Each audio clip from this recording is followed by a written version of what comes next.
सदारत के लिए मैं जनाब अल्लामा नदीम अंसारी साहब को बहुत बहुत उनका शुक्रिया अदा करता हूँ। बेचारे मतलब कमज़ोर हैं, मुताला बहुत है, फिर भी बेचारे सुबह से शाम तक बैठे हुए, उनका मैं तमाम सामने की तरफ से शुक्रिया अदा करता हूँ। और दोस्तों के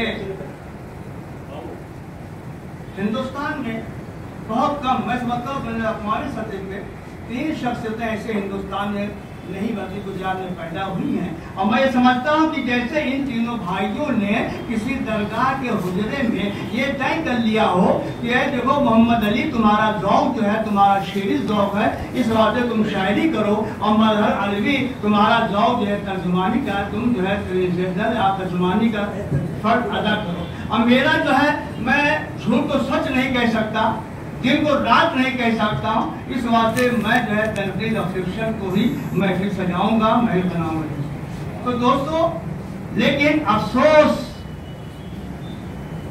3 शख्सियतें, तीनों भाई नाब गए रोजगार और उर्दू अदब के आफ्ताब और माहताब, लेकिन अफसोस है अहमदाबाद के उनके खानवादों के लिए भी और उनके चाहने वालों के लिए भी, उनके शागिर्दों के लिए भी, कि कोई भी उनके नाम से कोई यादगार बज़्म, संस्था या एकेडमी नहीं कायम कर सकता।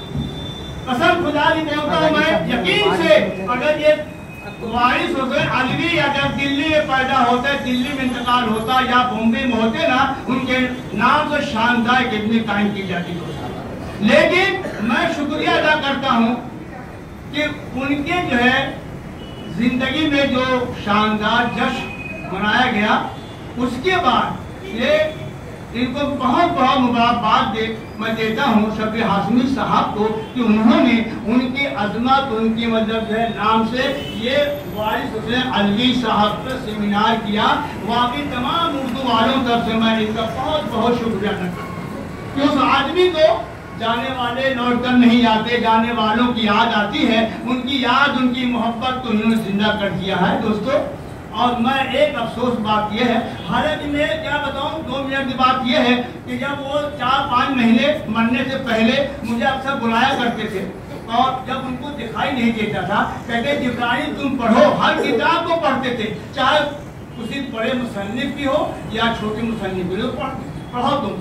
मैं पढ़ता था और वो देखते थे, हाँ यहाँ पर लिख दो, ये लिख दो, ये लिख दो। इस तरह से 5-6 महीने तो उनके साथ में मैं रहा हूँ, और ये उनकी नौबत थी। और जब कभी, क्योंकि उनको क्या, जब बहुत खुददारी थी, हसाना परस्ती बहुत थी, कोई अगर मुसन्निफ या अदीब को लिख देता तो उनको बड़ी तकलीफ होती थी।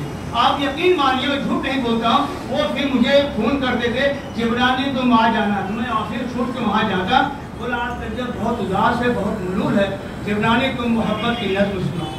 फिर मैं उनको मोहब्बत की नज़्म सुनाता उनको, तो उसके बाद उनको दिल खुश खुश हो जाता। इस तरह से कई मरतबा नहीं, महीनों में कई मरतबा जो है इससे होता।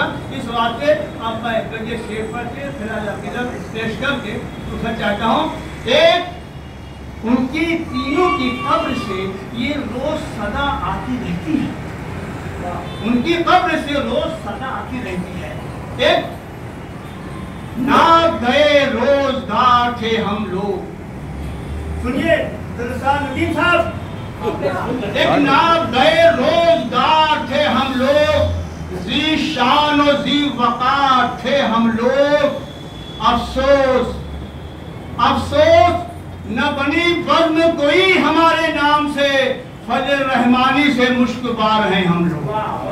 कोई यादगार न बन सके दोस्तों, ऐसे सेमिनार करते रहेंगे और उनको दुआ करते हैं अल्लाह ताला उन तीनों जो है अजीम हस्तियों को कब्र को नूर से आला नूर से और उनको जो है फिरदौस का आला मुकाम अता फरमाए। आमीन सुम्मा आमीन। अस्सलाम।